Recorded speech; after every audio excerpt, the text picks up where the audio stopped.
오늘 우리가 함께 읽게 될 하나님 말씀 전도서 4장 7절에서 12절까지 말씀입니다.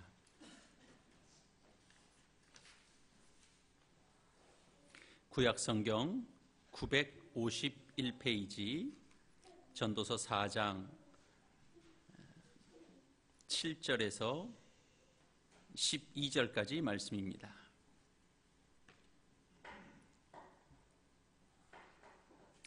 제가 봉독하겠습니다. 내가 또다시 해 아래서 헛된 것을 보았도다. 어떤 사람은 아들도 없고 형제도 없이 홀로 있으나 그의 모든 수고에는 끝이 없도다. 또 비록 그의 눈은 부요를 족하게 여기지 아니하면서 이르기를 내가 누구를 위하여는 이같이 수고하고 나를 위하여는 행복을 누리지 못하게 하는가 하여도 이것도 헛되어 불행한 노고로다. 두 사람이 한 사람보다 나음은 그들이 수고함으로 좋은 상을 얻을 것임이라. 혹시 그들이 넘어지면 하나가 그 동물을 붙들어 일으키려니와 홀로 있어 넘어지고 붙들어 일으킬 자가 없는 자에게는 화가 있으리라. 또 두 사람이 함께 누우면 따뜻하거니와 한 사람이면 어찌 따뜻하랴. 한 사람이면 패하겠거니와 두 사람이면 맞설 수 있나니 새 겹줄은 쉽게 끊어지지 아니하느니라. 아멘. 네, 성경 기록은 무엇 하나 범상한 기록이 없습니다. 성경책이 무엇 하나 범상한 책이 있겠습니까? 다 사람의 지혜로는 깨닫는데 한계가 있습니다. 어렵습니다. 그 중에서도 또 특별히 좀 까다로운 성경책을 꼽으라고 한다면 아마 전도서도 그 중에 하나가 될 것입니다. 어렵게 느끼는 이유는 이 전도서는 이를테면 이 저자가 자신이 경험한 내용을 있는 그대로, 이를테면 역사서 기술처럼 그렇게 있는 사실 그대를 사실에 입각해서 시간적으로 또는 직설적으로 그렇게 기록한 내용이 아닙니다. 그러면 뭔가 경험한 내용을 한 단계를 더 거쳤습니다.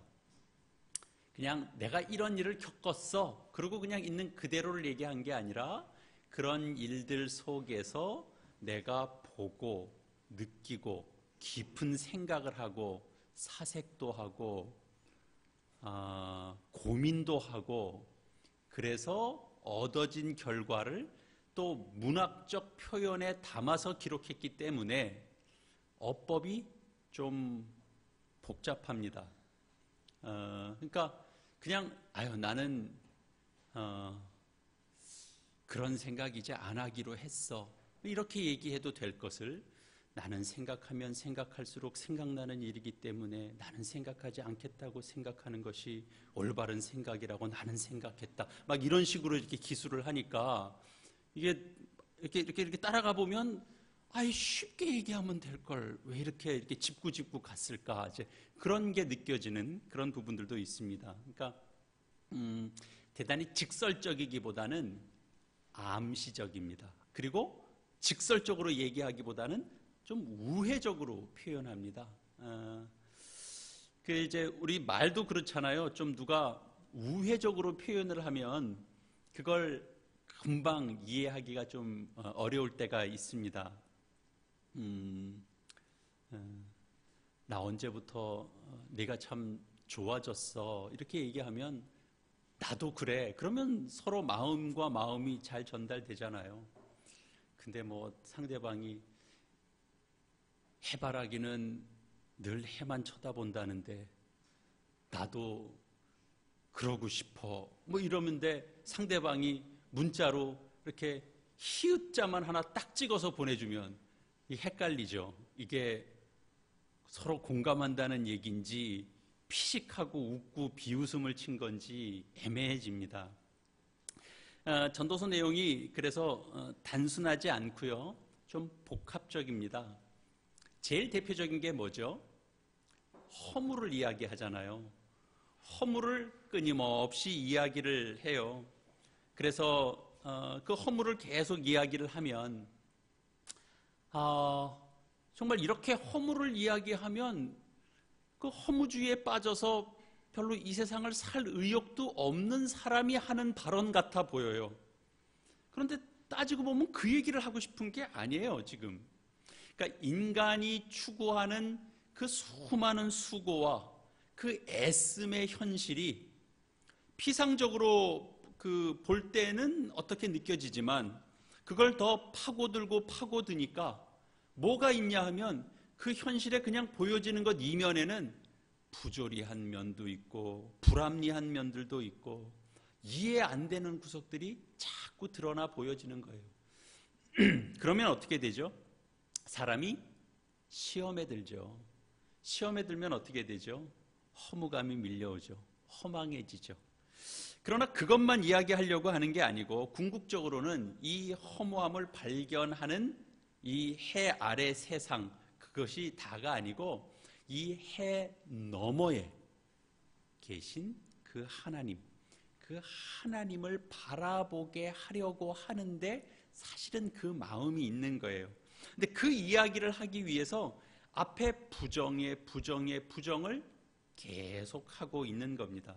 그러니까 읽어보면 오늘은 좀 좋은 얘기 나오려나 싶은데 계속 허무가 오니까 읽다 보면 자기도 모르게 허무주의에 빠지게 되는 그런 부분들이 적지 않아 있어 보입니다. 그러나 그 얘기를 하려고 있는 게 아니다라는 걸 우리가 알아야 되죠.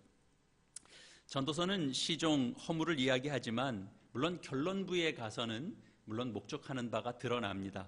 그러나 사실은 매 단락마다 허무를 이야기하고 있는 속에 지금 이 전도자가 뭘 얘기하고 싶어 하는지를 우리가 읽어낼 수 있어야 됩니다. 지금 우회적으로 지금 하고 있는 이 얘기 속에 뭘 얘기를 하고 싶어 하는지를 우리가 알아내지 못한다면 우리는 아무 은혜를 받지 못하게 되고 그냥 겉으로 드러난 허무에 중독돼서 허무주의에 빠지게 되는 회색 분자가 될 것입니다. 하나님을 믿는 사람이 회색 분자가 된다는 건 너무 안 어울리지 않습니까? 하나님께서 만사를 다스리신다라는 걸 압니다. 선하게 간섭하신다라는 것도 압니다. 그런데 들여다보면 세상에는 불의가 있고 악함이 있습니다. 만연돼 있습니다. 그런 걸 봐도 잘 이해가 되지 않습니다. 하나님은 만사를 다스리시고 그 만사를 선하게 이끄신다는데 왜 세상엔 불의가 있는가? 오래 지켜보면 그러면 달라지는가? 그러고 오래 지켜봤는데도 별반 다른 게 없는 거죠. 땀 흘려 수고했는데 어떤 한 세대가 열심히 땀 흘려 수고했는데 그걸 받는 다음 세대가 그걸 잘 이어가는가 하면 그렇지 않고 그 다음 세대가 다 까먹어 버립니다. 그래서 앞 세대가 쌓아놓은 것이 그 다음 세대로 잘 이어지지 않습니다. 그런 것들을 보면 그 앞에서 열심히 수고한 게 무슨 의미가 있겠는가 그런 생각이 들면서 허망해질 수도 있죠. 저축해서 차곡차곡 쌓아놓은 돈이 목적한 데 쓰이지 않고 엉뚱한 데에 쓰여지고 한 방에 그런 일들을 겪으면 허무함이 밀려오게 되죠. 어떤 집에 아이가 식성이 좋은 아이가 있는데 밥을 이렇게 한 그릇 퍼서 열심히 먹더니 눈물을 툭툭 흘리더래요. 너 왜 우냐? 그랬더니 밥이 없어졌잖아요. 밥이 2숟갈밖에 안 남았다라는 사실에 너무 마음이 아파서 너무 맛있어 죽겠는데 그래서 우는 아이도 있대요. 제 가까운 사람 이야기예요. 그런 한 개인의 일 정도가 아니고 한 사회가 그런 일을 겪으면 사회 전체가 그럴 수 있습니다. 민족의 역사가 그렇다면 민족 전체에 그 영향을 주죠. 세계가 통째로 허무감에 빠질 수도 있습니다. 그러니까 이를테면 유럽 같은 데에서 2차 세계대전이 일어나고 1차 세계대전이 일어나고 하나님께 기도했는데도 그런 것들이 아니라 수많은 사람들이 죽어나가고 한 시대에 전염병이 확 돌면 믿는 사람 안 믿는 사람 상관없이 다 죽어나가고 그런 거 이해가 잘 안 되죠. 그러면 허무감이 밀려오죠. 난감하죠. 전도자는 이 세상의 모든 수고함을 관찰해 보다 보니까 사람들이 치열하게 삽니다. 치열하게 사는 이유를 보니까 그렇게 치열하게 살지 않으면 살아남을 수가 없는 마치 양육 강식의 세계처럼 되어 있어서 치열하게 살지 않으면 먹히니까 결국 치열하게 살 수밖에 없다는 걸 봅니다. 그 살벌한 세상임을 들여다보는데, 그런데 그 살벌해지는 세상의 그 이면을 들여다보니까 뭐가 있냐면 사람들 속에 남보다 더 많이 가지려고 하는 그런 어떤 욕심, 이제 그런 경쟁심, 그런 것들이 그 이면에 있는 거예요. 그래서 이 전도자가 이 경쟁 의식의 그 밑바닥을 더 들여다보니까 무엇이 사람들로 하여금 이렇게 서로를 잠재적인 적으로 의식하고 내가 죽지 않으면 내가 죽는다 라고 하는 식의 경쟁을 벌이게 되는가, 그걸 이렇게 더 들여다보는 거예요. 그래서 그 이유를 들춰보려고 합니다. 7절과 8절 말씀 보시죠. 내가 또다시 해 아래서 헛된 것을 보았도다. 어떤 사람은 아들도 없고 형제도 없이 홀로 있으나 그의 모든 수고에는 끝이 없도다. 그렇게 이야기합니다. 또 비록 그의 눈은 부요를 족하게 여기지 아니하면서 이르기를 내가 누구를 위하여는 이같이 수고하고 나를 위하여는 행복을 누리지 못하게 하는가 하여도 이것도 헛되어 불행한 노고로다. 앞에 있는 이 상반절에 어떤 사람은 아들도 없고 형제도 없이 홀로 있다, 그의 수고가 끝이 없다, 이런 걸 언뜻 읽으면 아들도 형제도 없이 그냥 혈혈단신으로 지내는데도 참 일하고 수고할 건 참 많더라, 그런 얘기처럼 들려집니다. 그래서 이런 모든 수고가 도대체 누구를 위한 수고란 말인가, 이제 이런 회의감이 밀려오니까 허무감을 느끼게 된다, 이런 표현처럼 읽혀집니다. 그런데 사실은 그 정도가 아니고요, 그것보다 더 깊은 통찰, 더 깊은 뜻이 이 표현 속에 담겨져 있습니다. 오늘 말씀에 어떻게 보면 핵심이라고도 볼 수 있습니다. 우리가 가지고 있는 개역 개정본 성경에는 그 의미가 잘 드러나지는 않습니다. 그냥 읽어나갈 때는. 히브리 이 성경 그 원문에는 표현 그대로 잘 드러나 있는 그런 내용을 받아서 이를테면 그대로 한번 번역을 해보면 약간 이런 내용이 됩니다. 오직 혼자일 뿐이다. 그에게는 두 번째 존재가 아들이나 형제조차도 없다. 그런 의미가 됩니다. 조금 이해가 되십니까? 그래서 8절 상반절을 직역하면 하나가 있다. 그러나 두 번째는 없다. 아들도 형제도 없다. 그런 의미가 됩니다. 그러니까 우리 개역 개정본을 읽으면 그냥 아들도 없이 형제도 없이 홀로 지내는 그냥 어떤 외로운 인생처럼 읽혀지는데 그런 의미하고는 좀 뉘앙스가 다른 겁니다. 그러니까 어떤 태도가 담겨져 있는 거냐면 본래는 한 사람이 오직 자기 자신만을 고집하면서 두 번째 사람을 위한 그런 자리, 그런 여지를 내어주지 않는 태도입니다. 자기 혼자일 뿐이고 두 번째를 인정하지 않는 겁니다. 심지어는 아들도 형제조차도 그런 그 자리에 들어올 여지를 내주지 않는다는 거죠. 누구에게도 곁을 주지 않는 그런 태도를 말합니다. 이렇게 혼자이면서 끊임없이 수고하고 물질도 모으지만 그 욕심이 사실 한이 없어서 만족할 줄 모른다라는 겁니다. 그러다가 문득 내가 도대체 누구를 위하여 내가 이렇게 수고를 하지? 내가 무엇을 위해서 이렇게 수고를 하지? 이런 생각이 들면 회의가 밀려올 수밖에 없다라는 거죠. 계속 모으기만 하는 사람이 있습니다. 어떤 일에 계속 집착하는 사람이 있습니다. 모으고 집착하는 것이 도대체 어디에 쓰여지는 것이어야 하는지에 대한 관심은 잘 없습니다. 목적하는 바를 이렇게 순간 잃어버리고 그냥 모으고 집착하는데 그냥 매여 있습니다. 당연히 각박해질 수밖에 없고 혼자이기를 고집할 수밖에 없죠.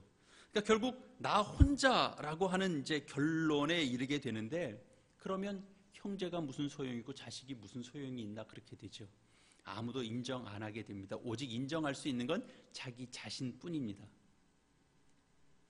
우리 지난 주간에도 청문회 얘기들이 이렇게 화제거리가 됐으니까 한 10시간 나와서 이렇게 질문 공세 받으시고 고생 많이 하시고 이제 댁으로 귀가하신 이제 한 증인이 집에 들어가자마자 그 얘기 했대라는 거 아니에요. 내가 오늘 너무 많이 당했다. 내가 이렇게 당하고 나니까 아무도 믿을 사람이 내가 없어졌다. 아마 사전에 조금 교감이 있어서 나갔을 수도 있습니다. 어디까지는 하셔야 되니까 그거 안 하고는 어렵습니다. 나오셔서 이제 역할만 하시면 우리가 쉽게 가겠습니다 라는 얘기가 있었는지도 모르겠죠. 그러나 집에 와서 딱 했던 얘기가 너무 많이 당했다. 내가 이제 누굴 믿어야 될지 아무도 내가 믿을 수가 없다. 그런 말을 내뱉었다라는 거죠. 주변 사람을 둘러보면 자기 외에는 모든 사람들이 언제 나에게 등을 돌릴지도 모르겠다라는 그런 생각이 들 때, 아니 그거보다 조금 더 나가서 언제 저 사람이 내 것을 빼앗을지도 모르겠다. 나한테 저 사람이 해를 끼칠지도 모르겠다. 이런 생각이 들면 어떻게 될까요? 주변에 있는 사람들이 다 잠재적인 적이 될 수밖에 없습니다. 나 외에 다른 사람들은 다 나 같지 않은 거죠. 나는 나를 믿고 알 수 있는데 다른 사람들은 다 나 같지 않은 겁니다. 이상한 사람들처럼 보이게 되죠. 그러니까 사람이 그렇게 사람으로, 나와 같은 사람으로 보여지지 않으니까 마치 그냥 물건처럼 보이기도 하고 그냥 쓱 지나가도 이렇게 존재감이 느껴지지도 않을 수도 있고, 그러니 어떻게 교제가 되겠습니까? 그렇지 않습니까? 그냥 무시하고 가게 되면 됩니다. 그냥 모른 척하고 넘어가면 됩니다. 그냥 밟고 지나가면 되는 그런 존재일 수밖에 없게 됩니다. 내가 쓸 수 있는 힘으로 그냥 무시하고 지나가면 되는 겁니다. 적당히 이용하면 그냥 되는 거죠. 전도자가 지금 그런 현실을 보고 있습니다. 사람들이 경쟁 사회 속에서 그렇게 사람들이 형성되어 가고 있는 겁니다. 의미와 보람을 찾을 수 없을 때 헛됨을 느끼게 되고 또 무익함을 토로하게 되는 것이죠. 이것도 다 헛되어 불행한 노고로다, 이렇게 되는 거죠. 그러나 사실 이것은 정상적인 모습이 아니죠. 왜 이렇게 됐어요?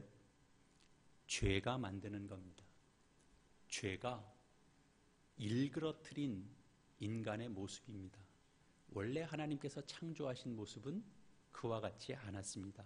본래 하나님께서 사람을 창조하실 때의 뜻은 그렇지 않았고, 아담을 지을 때 하나님께서 보시고 사람이 혼자 있는 것이 좋게 보이지 않는다라고 생각하셔서 두 번째 사람 하와를 만들어 주셨고 또 그 곁에 있게 하셨습니다. 그래서 이를테면 사람과 사람이 너 따로 나 따로 살게 하신 것이 아니고 함께 하도록, 함께 돕도록, 그래서 공동체 속에서 함께 하도록 하나님께서 만드셨습니다. 무슨 남녀, 아니 남자 여자 구별할 필요 없이 우리는 쉽게 그냥 가정 단위로 생각하면 누가 누구 위에 군림하고 이런 것들 늘 생각하는데요. 남녀의 문제가 아닙니다. 그냥 동성 간에서도, 그죠? 누가 누구 위에 군림하고 누가 누구와 경쟁하고 누가 누구와 다투고, 이런 모습들은 결국은 아담의 범죄 이후에 생겨난 그런 불행입니다. 죄로 말미암아 우리 인간이 겪게 된 저주받은 모습 때문에 우리가 그 틀을 우리 스스로는 이겨낼 수 없는 틀에 갇혀버린 것입니다. 일그러뜨려져서 당연히 왜곡되고 본 모습 그대로가 남아있지 않고 파괴된 모습입니다. 전도자가 바로 그런 죄로 인해서 파괴된 그런 이제 이전에 복된 모습의 상태, 그걸 상기시키면서 함께 더불어 살아가는 삶의 어떤 행복, 어떤 아름다움, 그걸 다시 한번 이야기하려고 합니다. 9절 이하의 말씀이죠. 두 사람이 한 사람보다 나음은 그들이 수고함으로 좋은 상을 얻을 것임이라. 혹시 그들이 넘어지면 하나가 그 동물을 붙들어 일으키려니와 홀로 있어 넘어지고 붙들어 일으킬 자가 없는 자에게는 화가 있으리라. 또 두 사람이 함께 누우면 따뜻하거니와 한 사람이면 어찌 따뜻하랴. 한 사람이면 패하겠거니와 두 사람이면 맞설 수 있나니 세 겹줄은 쉽게 끊어지지 아니하느니라. 자신만을 선택할 때 그것은 사실은 내가 받은 피해 때문에 내가 선택한 것이라고 우리는 항변하게 됩니다.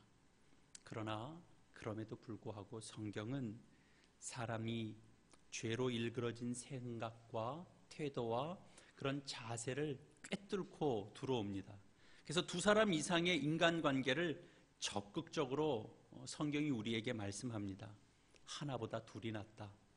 둘이 수고한 보상들이 우리에게 더 크게 다가오기 때문에 그렇습니다. 그래서 더불어 사는 것이 유익되고 그 함께하는 결과가 우리에게 복되다라고 얘기하는 것이죠.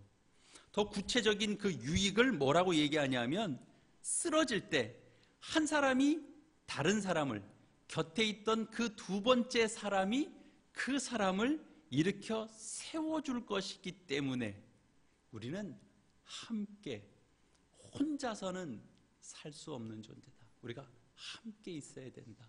함께 돕고 함께 섬기는 자리에 있어야 된다. 두 번째 사람이 있어야 된다라는 차원을 이야기하고 있는 거죠. 사람은 함께 살아가면서 넘어진 자를 세우도록 하나님께서 만드셨습니다. 달리 말하면 사람은 이웃과 더불어 살면서 어떤 한 사람을 일으켜 세우는 자로 살게 하시는 것입니다. 사람을 섬겨 유익하게 하는 것, 그것을 성경은 다른 말로 뭐라 그러는가? 그걸 사랑이라 그럽니다.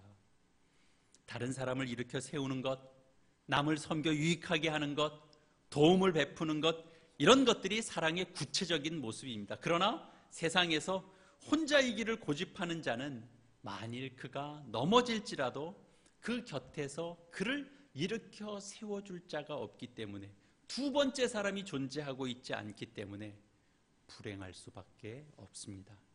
우리가 함께 할 때 거기서 우리가 따뜻함을 느끼고, 한 사람의 힘으로는 패하고 굴복하기 쉬운데 두 사람이 함께 힘을 합하면, 함께 힘을 모으면 능히 어려움을 이겨나갈 수 있게 됩니다.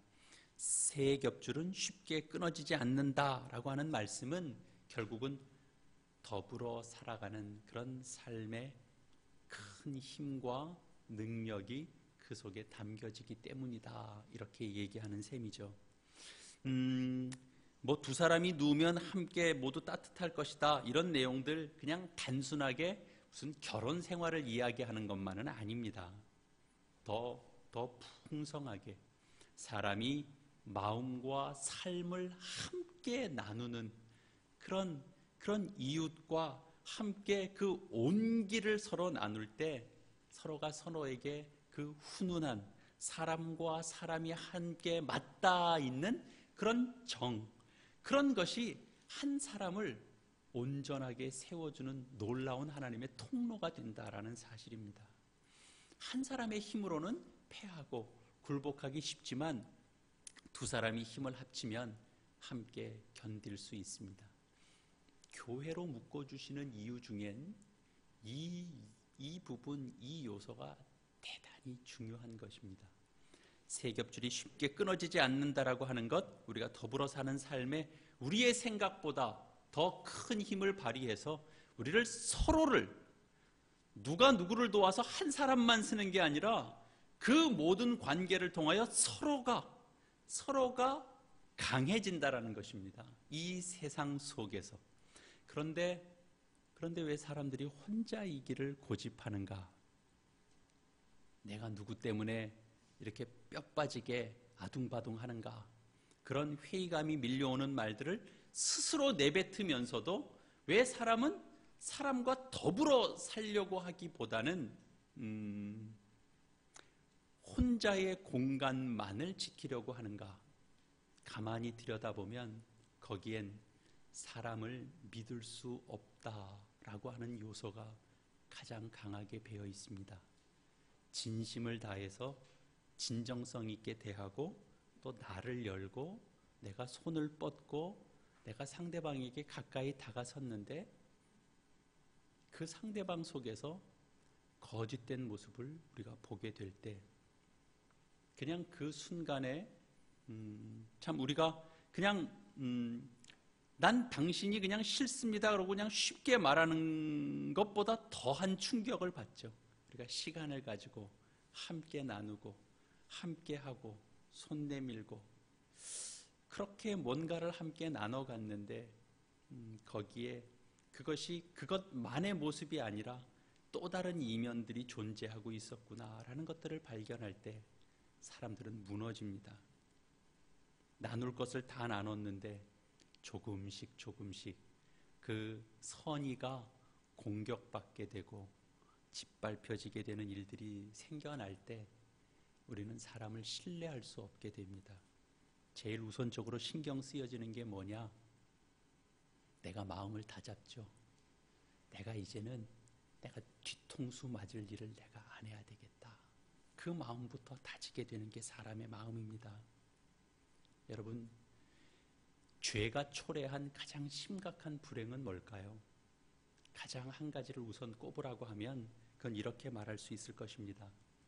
사람이 죄로 말미암아 진실이 무언지를 잃어버리게 된 것입니다. 진실이 무언지를 놓쳐버렸어요. 진실은 어디에 있죠? 성경에 있어요. 하나님 말씀 속에 진실됨이 담겨져 있는데 그걸 사람들이 놓쳐버렸죠.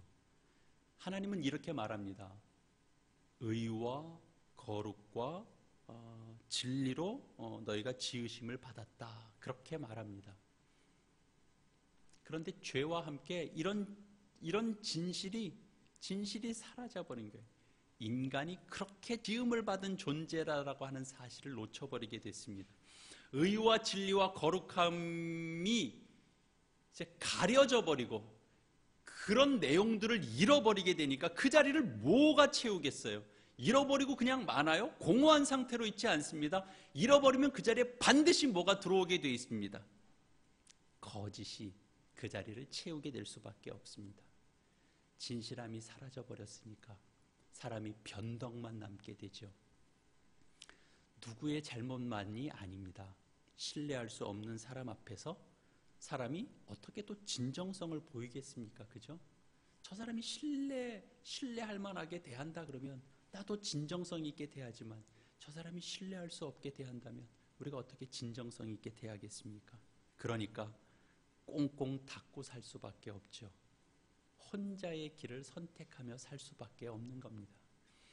겉으로 함께 하는 척은 할 수 있습니다. 그러나 우리는 스스로는 꽁꽁 닫고 살 수밖에 없습니다. 신뢰하고 사랑하는 대신에 서로 불신의 선을 나름대로 정해놓습니다. 그리고 조금 넘어오면 적의를 품게 되는 단계로 넘어가지게 되죠. 언제든 상대방을 향하여 우리가 돌변할 수 있다. 그런 가능성들을 우리가 이제 의식하면서 살 수밖에 없게 됩니다. 그걸 지혜라고 부르게 됐습니다. 그러나 우리 믿는 자에게는 이 죄로 인한 상처를 씻을 수 있는 길을 보여주셨습니다. 언제나 진실하고 언제나 신뢰할 만한 분이 있다라는 사실을 우리에게 말씀해 주십니다. 내 마음, 내 진심, 내 모든 것들을 다 고백할 수 있고 아뢰일 수 있고 믿고 말하고 구하고 속을 다 내놓을 수 있고 내어 맡길 수 있는 분이 있다. 이렇게 성경이 우리에게 말씀합니다. 우리는 진실하지 못합니다. 우리는 변덕이 심합니다. 우리는 거짓을 일상으로 삼습니다. 그럼에도 감히 우리가 하나님 진실하시다. 하나님 변함없으시다. 우리가 이렇게 말을 할 수 있는 이유는 바로 우리가 그분으로 인하여 우리가 그 위로를 받고 있기 때문에 그렇습니다. 우리가 말한 그대로 그 하나님은 우리는 변덕이 심하고 거짓을 일상으로 삼는 자이지만 그 하나님은 의롭다. 그 하나님은 자비하시다. 그 하나님은 진실하시다.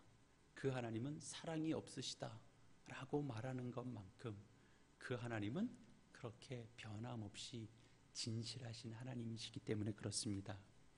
그래서 우리는 그 누구에게도 하지 못할 말을 우리가 마음과 진심을 담아서 하나님 앞에 내어놓을 수 있는 자리까지 나가게 됩니다. 내 참모습을 알고 계시는 하나님, 그 하나님 앞에 우리는 형편없는 모습일지라도 그 모습 때문에 하나님이 나를 버리시지 않는다라는 믿음을 가지고 하나님 앞에 나아가고 그 신뢰를 가지고 그 기대를 가지고 나아가는 그 길을 하나님께서 열어두신 겁니다. 우리에겐 누구에게도 우리가 마음을 열 수 없는 것에 지쳐 있는 자인데 하나님을 통하여 하나님 앞에서 우리가 내어놓고 고백하고 나누고 감출 것 없이 드러내도 하나님이 그걸 받아주시는 하나님이 있고 하나님이 그렇게 성도들을 그렇게 붙잡고 있다라고 하는 것들을 우리로 하여금 경험케 하셨습니다. 그래서 우리가 하나님 안에서 그렇게 우리 자신의 죄성을 보지만 진실은 오직 하나님 속에 있다. 하나님 믿고 의지하고 맡기는 자에게 하나님께서 은혜를 베푸신다. 그런 기적을 우리가 맛보게 된 겁니다. 사람을 통하여는 도저히 만들어질 수 없는 내용이 하나님을 통하여 길이 열렸습니다. 그래서 기적을 맛봤습니다. 그 기적을 맛본 담대함이 이제 어디로 흘러가지게 되냐 하면 죄로 인해서 잃어버린 것들을 회복하게 하는 길로 하나님께서 인도하시는 겁니다. 하나하나씩. 우리는 지금 회복의 과정을 겪고 있습니다. 한 번에 다 쉽게 되지 않습니다. 그러나 여러분 우리가 기억하셔야 됩니다. 하나님의 은혜에 붙들려서 우리는 회복의 길 속에 들어서 있습니다. 그래서 우리가 서로를 돕고 있습니다. 서로의 형편에 대해서 관심 갖는 자가 됐습니다. 여러분 한번 생각해 보십시오. 우리 한번 둘러보세요. 내가 저 사람을 위하여 함께 기도해야 할 이유는 무엇입니까? 내가 저 사람 때문에 마음 아파해야 될 이유가 뭐가 있습니까? 돌아서면 그만일 텐데요. 그런데 우리는 기도하는 관계가 됐습니다. 누구를 위하여 눈물을 흘리는 관계가 됐고 누구를 위하여 함께 마음 졸이는 관계가 됐습니다. 하나님이 그렇게 묶어주신 것입니다. 그 속에 우리로 하여금 하나님께서 우리를 키우시는 거죠. 혼자이게 내버려 두지 않습니다. 손 내밀게 하십니다. 상대방을 섬기게 하십니다.